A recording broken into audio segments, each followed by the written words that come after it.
This is like safety you shouldn't have to pay for safety. Safety should be available to everyone. And when it comes to automotive, security and safety is not separable.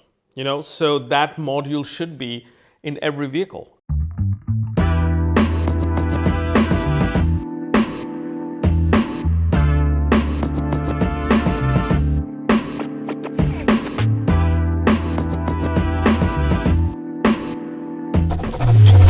Welcome back to another episode of Matrickz Tech Talk. Today, we have Adam Varga, all the way from Hungary, Budapest.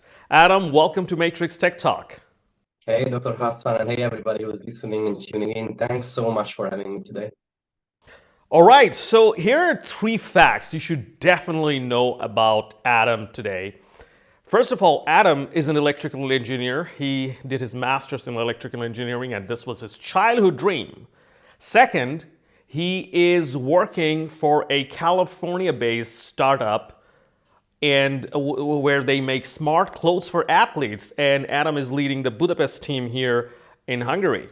Finally, he is a passionate car hacker. And that's what we're going to focus today in this episode. Today's episode is about car hacking. We're going to talk about car hacking, how to hack a car, why it's important to get into automotive cybersecurity to protect your car, and what are the vulnerabilities available. And that's why we have Adam Varga with us today. So stay tuned till the end. So Adam, my first question is more personal.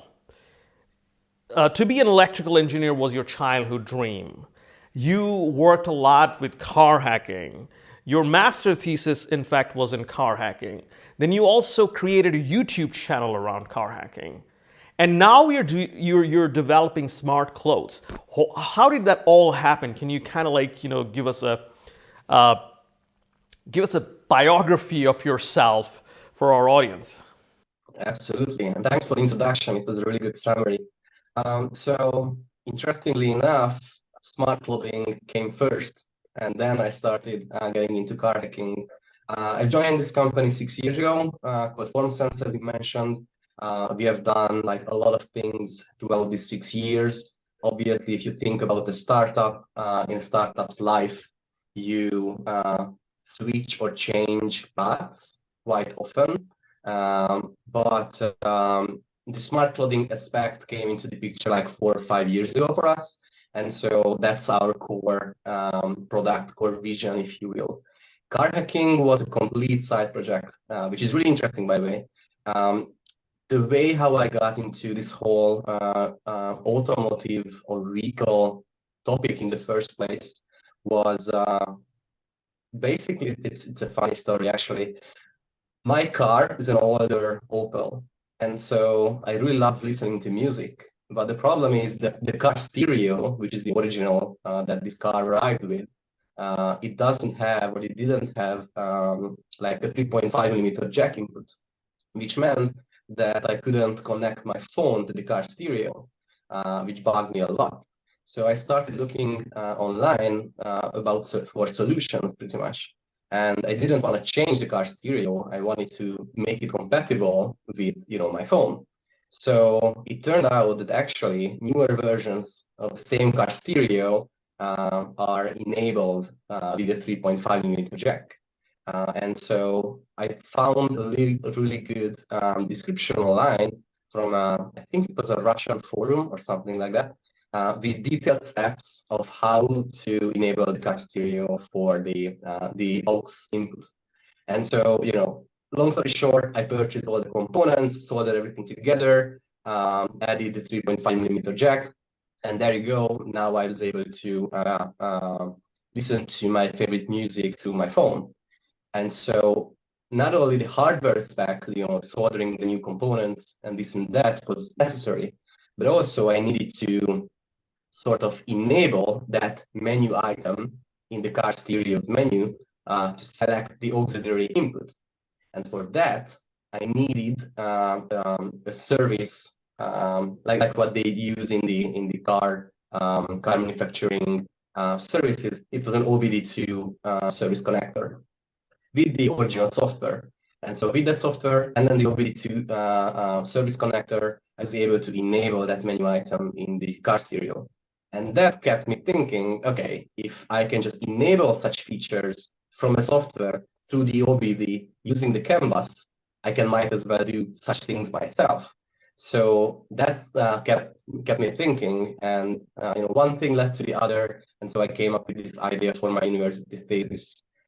Maybe it's a long answer to your question, but this is how I started thinking. I find it fascinating. I find it fascinating. So your entry to car hacking was you wanted to make your car compatible to your music system, and you got into the OBD2 port. And when you got into the OBD2 port, you could access the CAN messages, and you could send CAN messages. And when you can send CAN messages, virtually you can do everything. And that's what resonated to you, and you got into car hacking. So now let's talk a little bit about this OBD2 port. So to me, when I look at today's vehicle architecture, when I say today's, it's actually the cars, especially around 2012 to 2015, the cars that were manufactured. Of course, now it's getting a little bit better in terms of security. Those vehicles, to me, reminds me when I was an undergrad student, computer science student. Then we had MSN Messenger, and we could sniff MSN Messenger messages from the network because it was absolutely unencrypted. I mean, you don't need to be a hacker to do that. You could simply download one of those sniffing software and just sniff everything. Your friends are sending around messages, and you could sniff those messages from the network. So that was fascinating, and that was really the wild west of messaging, I would say. Of course, things got much more sophisticated. It's not that easy anymore. So that's exactly what's happening in the automotive industry. There was no encryption. Of course, encryption in CAN is not feasible. CAN was never thought to be a secured protocol. Security was not in people's head. Nobody even thought about car hacking. So what's your thought on that? What's your thought on that? So this fact about the MSN Messenger is new to me. I was a huge fan of that. So my childhood was based on MSN Messenger. So that's a very interesting fact, by the way. I believe that there is a really thin line in between hacking something and then making sure it's safe. Because if you start to exploit something, you start to understand the flip side and how they should have protected it in the first place, or you start having ideas about how to protect certain things.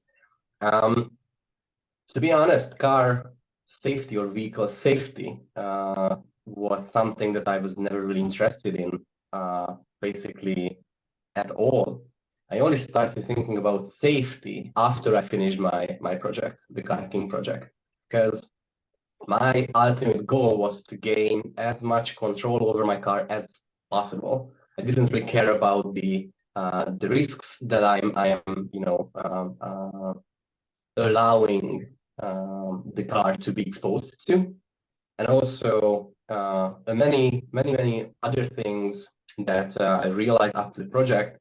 And actually, by the way, when I was defending my thesis, a lot of such questions came up by the board that I was presenting the thesis to. And so they were asking the same questions. Hey, Adam, what do you think about the safety aspects of all of those things that you have done? And that was maybe the first time that I really started thinking about stuff. And I can give you an example. I was able to reverse engineer packages that controlled the locks, the door locks, all of the doors. So I was able to lock down all the doors with just a button on my phone. Obviously, we'll get to the details of the project later. And then I started thinking, what if I was in the car, I was doing some reverse engineering, then I don't know, I had to go to the bathroom, I exit the car, close the door, and maybe some bug in my code causes all the doors to be locked. So now I'm locked outside of my own car and the car is running. So all of these questions made me think that, okay, there has to be a line, even for myself, that I just cannot cross. There has to be something that prevents me from causing more harm, either to the car or to myself indirectly. So safety is something that people should really think about, like continuously. And as you mentioned, 2010, 2015, I feel that those were the times where the car manufacturers started to realize, okay, this CAN bus, which is like 40 years old or something like that, has not been designed to satisfy all the needs that humanity needs or the modern car industry needs in these current times. If I can give you an example, my car, which is almost like 15, 18 years old actually, nothing is like protected in any way. You can access all the information. However, I got a lot of emails and messages from all over the world asking for some suggestions for newer cars as well. So I got some inquiries for like 4 or 5 years old models. And so the issues that these people were facing, they were telling me that they are unable to receive meaningful messages. They said they were experimenting or experiencing that 1 or 2 CAN IDs were received by the sniffer, only 1 or 2. And originally I didn't understand what's going on, but then I realized, and they realized as well, newer cars has basically a firewall, pretty much the same firewall as your network or router or modem has nowadays, which means that you can like physically you can obviously access the CAN bus because the OBD2 port is there. But if you start sending or try to receive messages, you will hit that firewall pretty soon. And the firewall will not allow you to receive the messages within or from the inside of the firewall. You will not be able to send messages through that firewall. If I'm not mistaken, although don't quote me on that, the firewall is usually in the steering module CIM, if I'm not mistaken. So that firewall was, I believe, a really necessary step for the car manufacturers to make their cars a little bit more safer. And it's inevitable, I think, because the newer cars more and more connected. We are entering the era of drive-by-wire. It's not a joke for sure. It's something that, for example, a hacker can enter your PC or laptop and then steal a couple of your honeymoon pictures. That's a really problematic thing. But if these people can hack into your car and cause damage, harm, it's gonna be disastrous. So I think the magnitude or the seriousness of these issues are certainly one step higher. I totally agree with you. I mean, you can weaponize a vehicle. Oh, absolutely. Absolutely, you can weaponize a vehicle, and that is to be taken seriously. Now, let's get into some technicalities. I mean, you mentioned some of the very stimulating thing that with a firewall, with a simple firewall, you can prevent a lot. Sometimes it's like the 80-20 principle. 20% of the measure would prevent 80% of your incidences. Now, let's kind of like boil down the car hacking steps. If somebody, a noob, wants to get into car hacking, I get this question a lot. Where also the Matrickz car hacking team, that hey, you are actually having physical access in the vehicle. That's not really hacking. I mean, if you can do it remotely.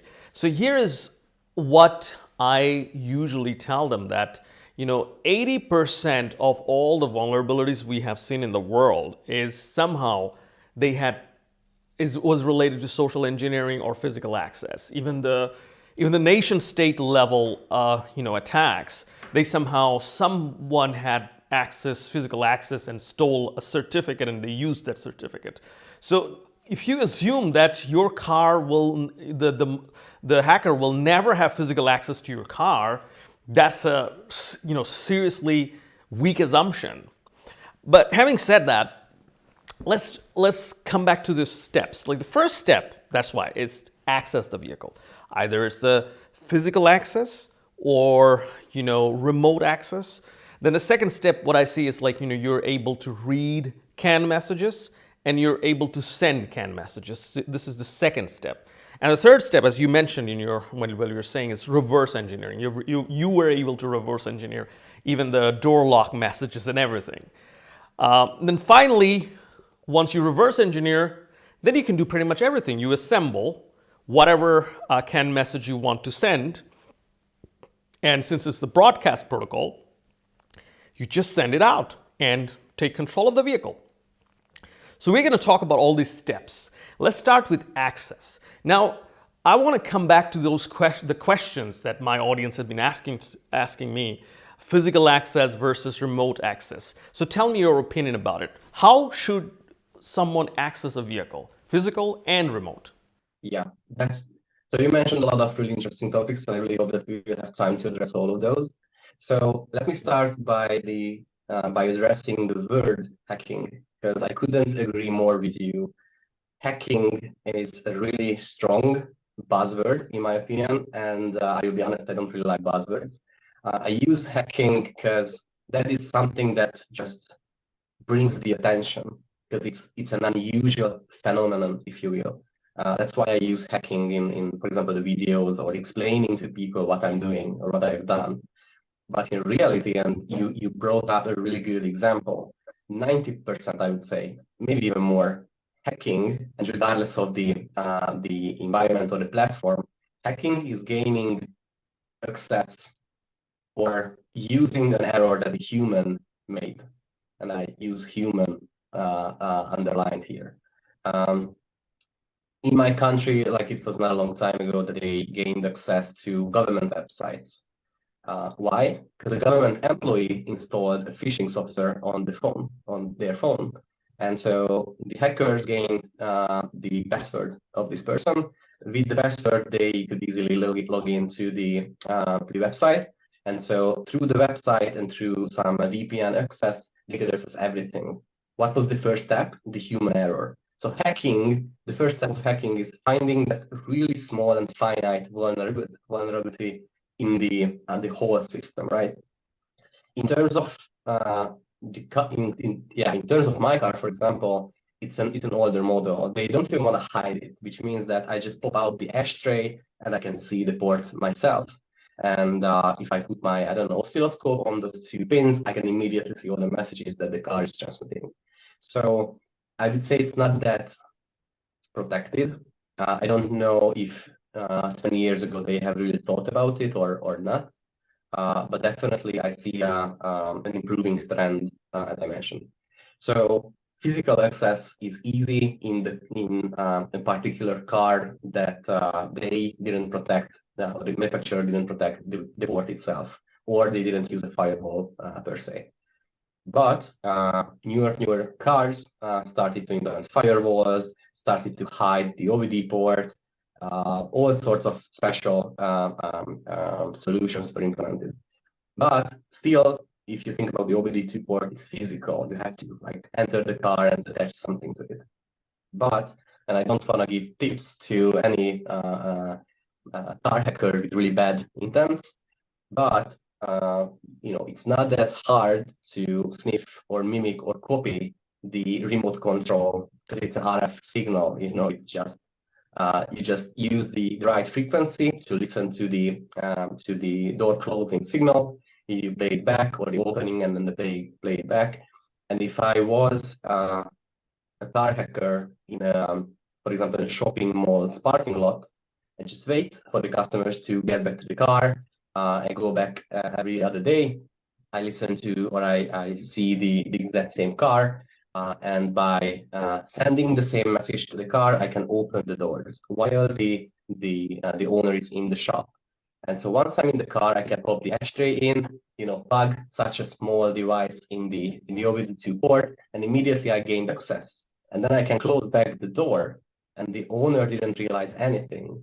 So physical access can be understood different ways for sure. You can access a car without the owner knowing that you gained access to the car. That's obviously the more brute force way. But if you look up online on YouTube, and actually that's not even a new video, I think I've seen it 2 or 3 years ago, and it was really scary. So somebody just did a simple laptop. It's really scary. They were able to hack a Tesla. I believe it was a Model X. They didn't need to enter the car. They were just standing next to the Tesla. And just by sniffing some messages between the Tesla and either the owner's phone or between the Tesla and the cloud, I don't know the details, but they were able to gain like full, complete access to the car. So, and at this point, I want to draw attention to a really interesting and important detail. Older cars with less sophisticated CAN bus systems, for example, my Opel, the advantage for a hacker is that they didn't protect it. They didn't protect it too much. So it's easy for me to sniff it, understand it, reverse engineering it, and then do some funny stuff. It's easy because they didn't protect it. On the other hand, if you think about a new car, for example, a Tesla, it's extremely complicated. Like everything is on some form of communication, either CAN bus, FlexRay, whatever the protocol is, but everything is connected, which means that since obviously they started to implement some protection mechanism, it's harder for me to gain access. But just imagine once I had the access, or once I have the access, I can control like everything much, in much finer details than in my older Opel. So these are the two really interesting contrasts, I would say. Older cars are easier to hack, but there are less things to control. Newer cars are more protected, but obviously, once somebody gains access, it has a huge risk. I want to add another third thing to that. So I totally agree with you what you just said, that you can do well when you hack an Opel of 2012 model or before, unless they have ADAS system in it, you won't be able to drive the car remotely. Now, if you hack a Tesla, you will be able to drive the car remotely once you get there. So that's I totally agree with that point. There is a third point to that, is when it comes to those old cars, remote access will be much more difficult because it's not communicating remotely that much. It'll be hard. It's not impossible, but it'll be harder. But today's vehicles are connected vehicles. I kind of say connected vehicle came in 3 generations. Like one is what you just said. You could put a jack inside a vehicle with your cell phone. Theoretically, you're connected, right? So that's the first generation of connected vehicle. And the second generation of the connected vehicle is most of the vehicles today. Every vehicle has got an IP address. It's connected to the back end. So you have a lot more possibilities to hack into it remotely. And the third generation would be, car to X connectivity. Everything will be connected to everyone. And obviously, the possibility of remote attack will be higher and higher. And that's why the architecture, the security architecture is more sophisticated in a modern vehicle. It'll be harder for you to penetrate. But if you can, as you said, Adam, we'll be able to control anything like Fast and Furious 8, when 1,000 zombie cars, you can make cars rain. So that's the access part. Now let's move on to, which is actually a relatively easy bit once you access, is reading and sending message to the CAN bus. Can you talk a little bit about that? Absolutely. So once the idea came and once I've experienced myself that there is a hardware dongle that I can insert, connect it to my laptop, and then open up the original, service software, and then I was able to obviously not see the raw messages, but I was able to do some stuff through the interface. At that point, I started to dig deep into understanding what's going on. Based on my electrical engineering studies, I was very well aware of the structure of CAN. And so that knowledge allowed me to really quickly understand what do I need to do to reverse engineering what's going on in my car. The reverse engineering is the keyword here, because it's not rocket science. It might look like to some newcomers, but it's not that sophisticated. So basically what somebody needs to do in order to achieve what I've done is basically we need to somehow be, and that was my way, somehow we need to visualize what's going on. So, and by visualizing what we need to do, or what I've done is I basically put every single CAN message that I could see on the canvas, and I put it into a nice table visual way. Besides stories that I've built the software myself that was able to visualize all the CAN messages. The software is called a CAN sniffer. It's not my term. That's how these softwares are called. Actually, there are plenty of such softwares online. Most of them are even free. The reason why I built it myself is I thought that, first of all, I was interested whether I could develop it or not. Second of all, I knew at the beginning that I might have some special needs that it's actually easier for me to develop than to try to find, a software that is capable of doing such things. So, and with that software, once that was done, I was able to read the CAN messages through the bus and then display it on my monitor. The hardware components in between that allowed me to receive and then send back or transmit back. At the beginning, it was just a really simple Arduino module with an MCP2515 CAN driver or CAN transceiver. That's the name of that component. And so that component is doing the translation, the logic level translation between the Arduino and the CAN bus. And then with that setup, I was able to receive, read, understand, and then send back messages. So I would say the reading part, as you mentioned, Dr. Hasan, is basically just that. It's nothing that special. What's special, I would say, is what came next after that. The reverse engineering part is the trick. So what, as you said, visualization helped you in reverse engineering. Did you apply any formal methods for reverse engineering, or you just use your brain to make sense out of the data?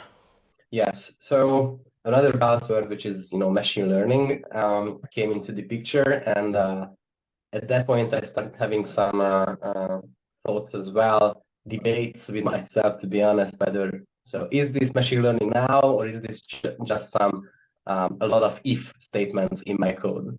And that's really, like, it's becoming a meme, actually, in the machine learning community. So what do I mean by that, right? So once I had all of the messages coming in, you can imagine that there were a lot of messages. Depending on the speed of the bus, or the number of the buses, or the cars, or the components that are communicating on the bus, you can expect different tsunamis of CAN messages, which means that like every second, 100 messages came in, or 50, whatever the number is, like a lot, which you cannot like understand as they come in. No chance for that. So I needed to start developing certain methodologies or functions that will help me understand the change in the messages. And that's, I think, where the not the rocket science, but the novelty is, the ideation and the experimentation part. And I think that was the most interesting and most fun aspect of the whole project was. So what I've basically done is I realized that I needed to, so I set some really simple tasks at the very beginning, or targets or challenges. I think the very first one, I wanted to capture the rolling down the window action from the doorknob. So I started thinking about, okay, what might be happening in the car if I was to make, or if I was the car manufacturer, what solution would I choose?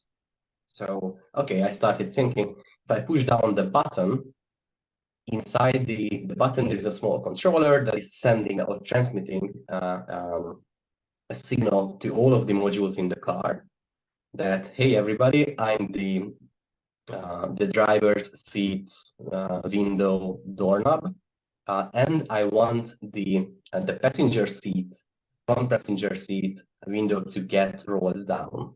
So there has to be a message that means just that. Because if you think about it, that's the core meaning of CAN bus. You don't need to wire up all of the buttons to all of the actuators or all of the sensors. That would create just a big mess. That was the original idea of the CAN bus, basically. So I started thinking, okay, if that's the case, then if I start listening to the messages for a short while, and I do nothing in the car, I just wait. And then I push the button. If my assumptions are correct, that would mean that on the screen, I should have seen a new CAN ID, right? Because if I don't touch anything, nobody's touching the button, so the windows are not rolling. So I should only see a new package at the exact same moment when I push down the button. So I created some logic in the canvas, in the CAN sniffer software, that there was like a learning phase, if you will, and that's why I funnily said that it's almost machine learning. I hit the button, and I think the software captured the CAN messages for like 30 seconds or 60 or so, and it basically stored all the CAN IDs that were received within that time frame. And so once this learning phase was over, I pushed the button, and if the software realized or recognized a new CAN ID, it just highlighted it with a color, like a red background. And so if that happened, I immediately knew that my button was captured. So I implemented all that. I sit in the car, clicked on the learning phase, pushed the button, and then nothing happened. And I was like, okay, this is interesting. I have no clue what's going on. And so once that happened, I realized that, okay, this is not exactly how my car is behaving. I have to state that maybe not all of the car is working in that way. I can only speak for my car in this case. So what I realized is that majority of the modules in my car, and when I say module, you can think about the window buttons in the door, or the cluster, instrument cluster behind the wheel, or the multimedia buttons on the steering wheel, or the pedals, or the car stereo.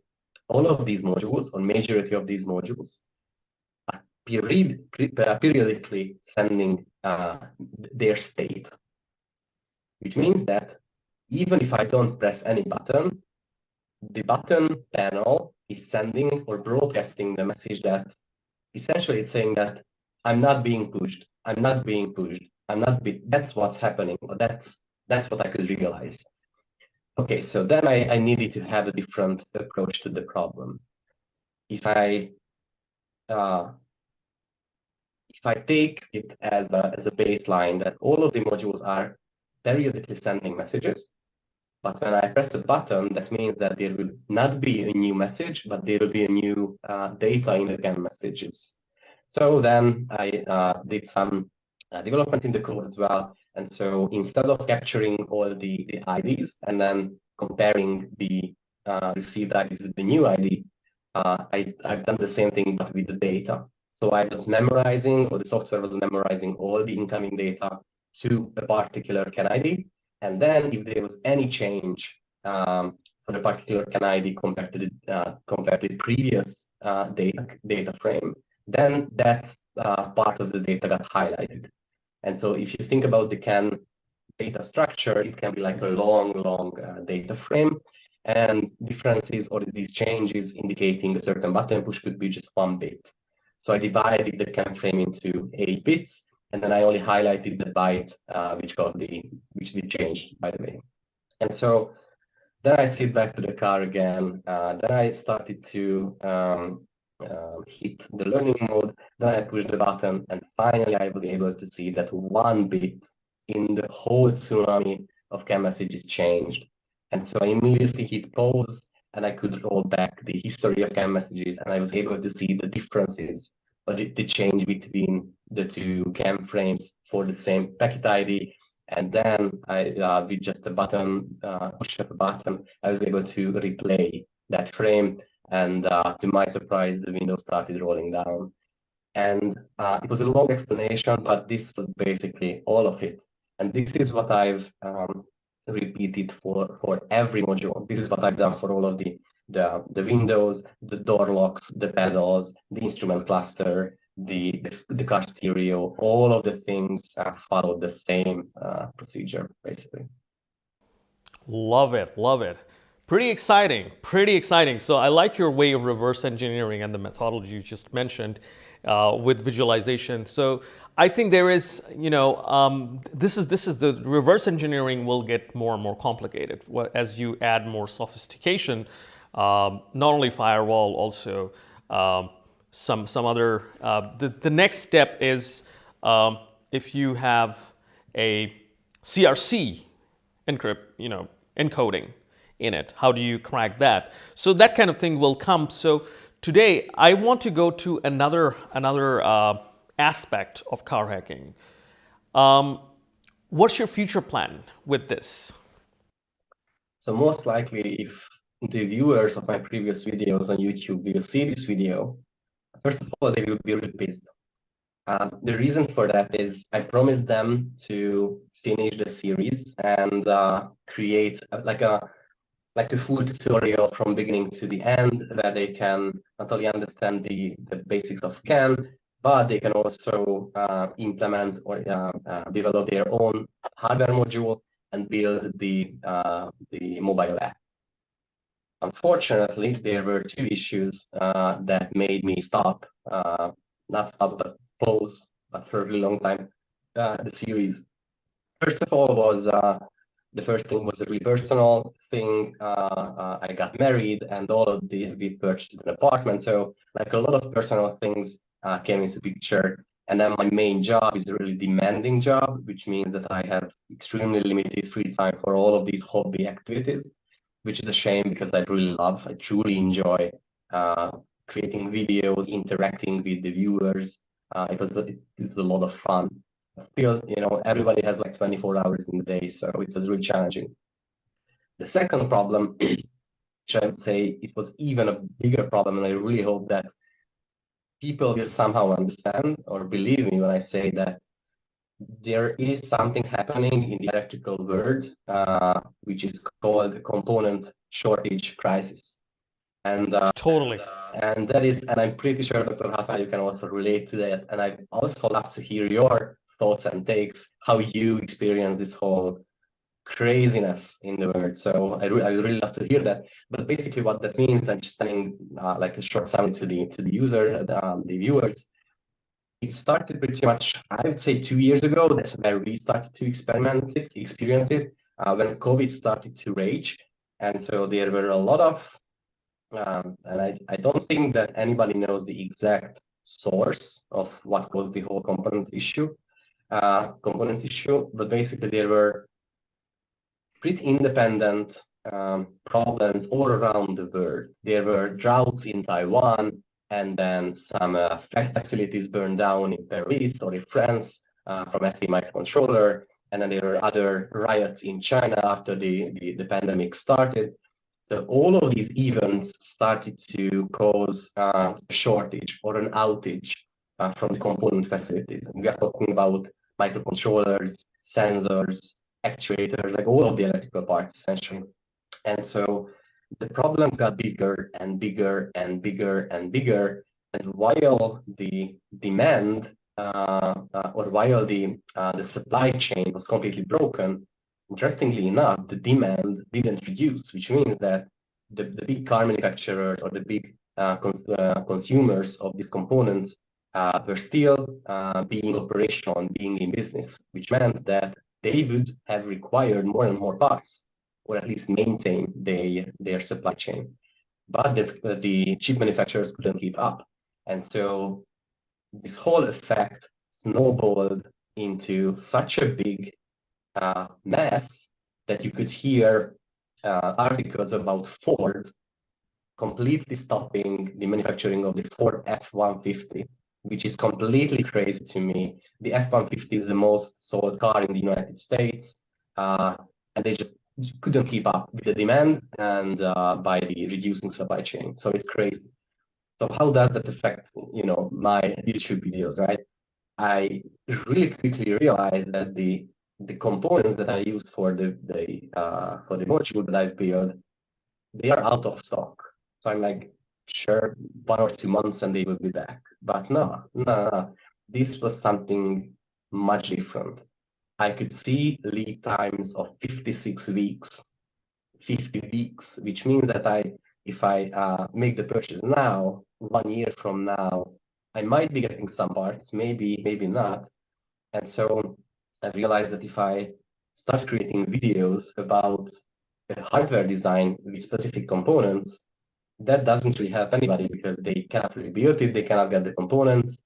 I cannot get the components, so I cannot build modules for my viewers to buy. So I started to think, okay, I just need to wait because it needs to get better, right? It just cannot be maintained. Everybody will need components. But unfortunately, that was not the case. And we are after 2 years, I would say that the situation is still extremely problematic. And I'm not only seeing this in this hobby project of the car hacking, I also see it in my company, and we are facing huge problems. And I got to tell you firsthand that we are, in our case, the company, we are not building these smart garments ourselves. We are obviously making them with Asian manufacturers, big players in the market, and their job is to get supply chain in place. They are securing all the parts, they are doing the manufacturing, and they are sending back the goods. And they are struggling. They are struggling, although they are big players, which means that the problem is really serious after 2 years. So long story short, this was a really big problem for me in creating the next set of videos. But then it was just recently, I made a promise to myself that I will release those videos, at least one more for sure, explaining the thought process, because I figured that that will also help people, even if they cannot buy the exact same components, they can start thinking, okay, what are the alternative parts that I can use to make this module a reality? Or maybe they can get some more ideas to get started. So long story again, but the answer is I'm planning to release more videos really soon. Fantastic. So this is an interesting aspect you mentioned. I mean, you mentioned several. One is the supply chain issue. I mean, this is severe. What happens when there is a shortage in the market? People get scared and they want to secure more and they order more, right? So the demand increases, and that increase of demand does not help the supply chain. And this is like a vicious cycle. This goes on. And I have no clue when things are gonna be back to normal, because we had the pandemic crisis. You mentioned some other incidences, and then we had the Ukraine crisis. And we're heading toward a recession in 2023. So I don't know when this is gonna end, but you mentioned rightly that shouldn't prevent you, the viewers of my channel and your channel, from doing car hacking. Because in my opinion, car hacking is not only, to what you did is, you wanted to sort of upgrade or change something in your vehicle. That is fantastic. I love that. But car hacking is also a promising career aspect. If you know the ins and outs of CAN bus and how to hack a car, you can become a penetration tester in automotive industry, which is a highly demanding job. We don't find those penetration testers.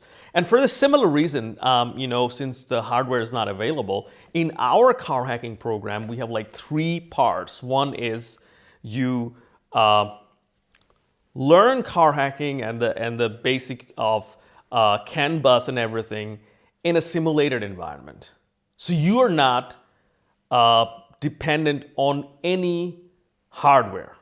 That's the first part of the program. You can just take that program, you don't need any hardware. Then the second part of the program, we show you how to do it using hardware. This is where you will need some hardware, but we have tried to keep it simple so that you don't have to buy exotic components. We've tried to keep it as simple as possible. And finally, in the third part, we show it, which you have shown actually in your videos, how to do it in the car. So this is how we have structured our program. So if you are interested, the link would be below this video. So please have a look into our car hacking trainings. And another news that I wanted to announce, Adam, that you and we will be doing a car hacking webinar, a live webinar, where Adam will be showing his car hacking tricks in a live webinar. Probably this is going to be next year, April, May. We don't know the dates, but stay tuned. You will be notified. There will be a car hacking webinar, and we obviously welcome everyone to join the webinar. We'll also put the link below. And yeah, is there anything else you want to touch today, Adam? So there was one thing that I really wanted to mention, not just to you, but to our viewers as well today. That's an earlier topic that we discussed. It's car safety. Going back to what can the car manufacturers or even the users, the car owners do in order to just give an extra step of security or making it a little bit harder for the intruders to get into their car. And so it was a completely random story that I've heard, not even a story. And I think it was in one of the university lectures 5 or 6 years ago. So I'm not sure what's happening with this company that I've heard about. But the solution at that time, I thought to myself, it's really, really interesting. So I was again listening to this lecture on the university, and car hacking or car safety was the topic. And I believe this company was from Israel. And so their solution, which is like a really small module that you basically connect to the CAN bus, not to the OBD, but in the closer to the ECU. Their solution was to somehow detect if an intruder is trying to send messages to the car, which means that they somehow wanted to distinguish the car's messages and somehow identify the intruder's messages. That was their idea, because if you think about it, if this module can somehow distinguish these two sources of the CAN messages, it can, for example, notify the car that I sense that something weird is happening. You should maybe, I don't know, let the user know, or like blink a red LED on the instrument cluster, or do something. And so, and the solution was really interesting to me. So we know that the CAN bus is a digital protocol, which means that you communicate by sending zeros and ones, and then the length of these logical levels, and then the order is what's defining a proper and valid CAN frame. So the company's solution was that even the CAN bus is a digital platform or digital protocol, no signal or no logic level is perfectly digital, which means that every single level change in the CAN bus, either from 0 to 1 or 1 to 0, or even staying at 0 or staying at 1, these are the 4 stages on the CAN bus, none of it is perfect, which means that there is no signal going from 0 to 1 within an indefinitely short period of time without overshoots and undershoots and ringing. All of these parameters are existing on the digital world. And so this company created a module that is, you just need to install it and leave it in the car for a couple of weeks. And this module actually learns all these nuances of the logic level changes. The way how it is able to do it is it can recognize and it can learn that, for example, we have 10 really distinct CAN IDs. The module can learn that all of these 10 CAN bus IDs are coming from the motor ECU, and the other 5 is coming from the rear end module REM, or the other 20 is coming from the car stereo. Once the module is started to learn which message is coming from which module, it can also learn that, for example, the the car stereo module has a really distinct waveform, a really distinct parameter of these level changes, how it sends the data to the bus. And so once this module learned all of this information, if, for example, I was able to plug my module into the OBD2 port, and I want to send messages, for example, roll down the window, in theory, the digital signals or the waveform and exiting my module will somehow be different, even just a little bit different than what the car's original buttons are transmitting.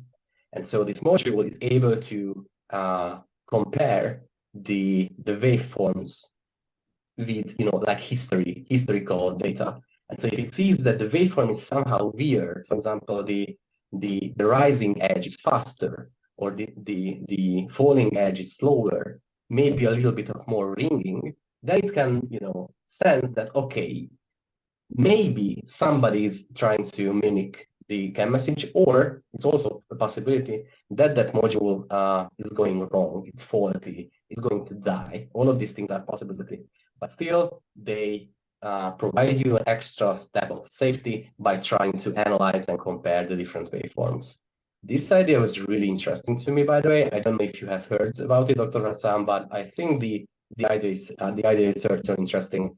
And just to look into the future a little bit, this can be purchased as like an external module. Like you and I can buy it and insert it in our cars, and it can learn. But what if the car manufacturers, and listen now, what if the car manufacturers implement this feature by manually, how should I say, adjust their waveforms, adding really, really small and minute distinct features into their waveforms so that it can be distinguished from intruders, which makes this whole analyzing process a little bit easier. So this was the story that I wanted to tell you. I really want to hear your thoughts. It's a fascinating story. I mean, we call this module intrusion detection system, an IDS. And this is a very unique form of IDS. I've actually never heard of this. So what you're doing is, okay, analog, digital signals will be identical. There is no, you can't say that this digital signal is from you and me unless there is a signature or a cryptographic signature attached to it. But the analog signals will never be identical. Right? I mean, of course. I mean, I can send a very high altitude analog signal to turn into those zeros and ones, the same zeros and ones. That is a very interesting concept. Never heard of it. But coming to your last point, that intrusion detection system, we expect that this should be in every vehicle. Maybe not that form. It could be in that form. It could be the analog part. It could be a mix of both. You probably heard of in 2016, Continental TVS acquired an Israeli company called Argus with a reportedly valuation of $500 million, and there have been a series of acquisitions in the automotive cybersecurity industry. So intrusion detection system automotive industry is taking it very seriously, and as you said, in the end, this is like safety you shouldn't have to pay for safety. Safety should be available to everyone. And when it comes to automotive, security and safety is not separable. So that module should be in every vehicle. I agree with you. Yeah. So maybe that was the Israeli company that I've heard. I don't know, but certainly the idea is really, really interesting, and I think it's really valuable. Yeah. Absolutely. So, Adam, thank you so much for being here. It was exciting, and I'm really looking forward to the webinar. And please join our webinar. If you have questions, comments, please write in the comment section. We'll do our best to answer to your questions, and we're looking forward to see in our next episode and definitely in the webinar. Thank you so much for watching us.